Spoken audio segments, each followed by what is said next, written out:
งานกับแวกินกระแลมเนาะก็สิเป็นดอกละ200เนาะซื้อให้นะ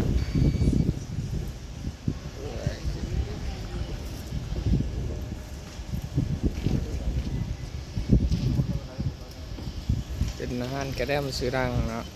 ซื้อรังนะ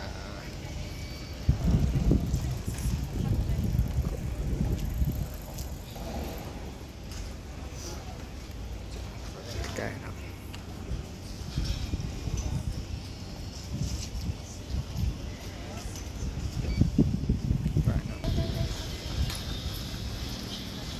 ได้มาแล้วเนาะกระแลม3 อันเนาะซื้อ1เรียบร้อยเนาะ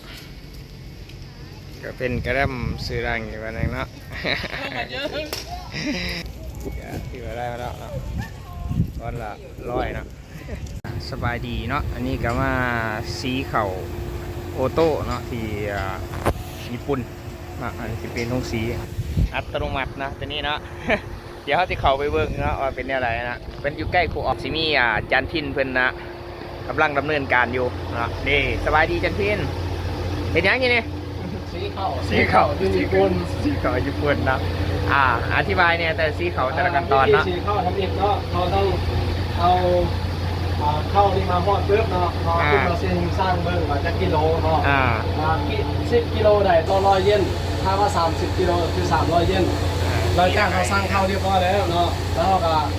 เอาเงินเข้าไปนี่เนาะเนี่ย30วันนี้ก็30 กิโลค่อยมาเอาเงินเข้าอันนี้300 เยนเนาะเงินเหรียญก้อนใช้300 เยนแล้วหลังจากนั้นเขาก็มาทอดเข้าใส่อุ้งตัวนี้เนาะเข้าใส่อุ้งตัวนี้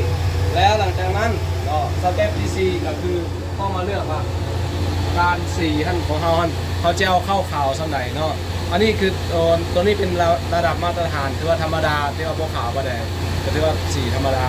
แล้วตัวนี้เป็นระดับปานกลางตัวนี้เป็นเข้าที่ว่าขัดค่อนข้างขาวที่สุดแต่ตอนนี้เอาโบไซตัวสุดเพราะว่ามันจะ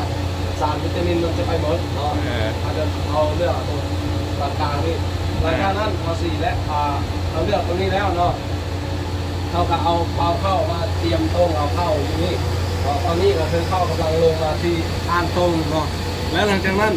ถ้าว่าเขายังให้เข้ามาอยู่ในถุงเขาก็จะเหยียบแป้งนี่ครับเหยียบแป้งนี่ปึ๊บ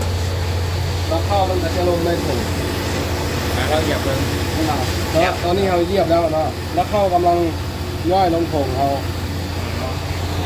อันนี้ก็เป็นขั้นตอนง่ายๆเนาะเชื่อเขามาอยู่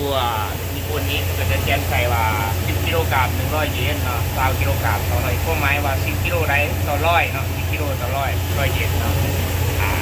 แต่ที่นี่ขั้นตอนต่างๆเนาะตามนี้เรามี1 2 3 4 5นะก็คือเฮ็ดตามขั้นตอนนี้